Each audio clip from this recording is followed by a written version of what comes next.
শ্রীমদ্ভাগবতম প্রথম স্কন্ধ সপ্তম অধ্যায় শ্লোক 43। ওবাচ সহন্তি ঐশ্য বন্দনানয়ম সতি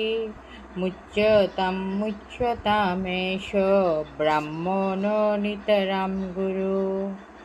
উবাচ বলেছিলেন, চ এবং অসহন্তি তার কাছে অসহনীয়, ঐশ্য তার বন্ধন আননয়ম আনিত, সতী পতিপরায়ণা, মুচ্যতাম বন্ধন মোচন করো, এসো এই ব্রাহ্মণ নিতরাম আমাদের গুরুদেব।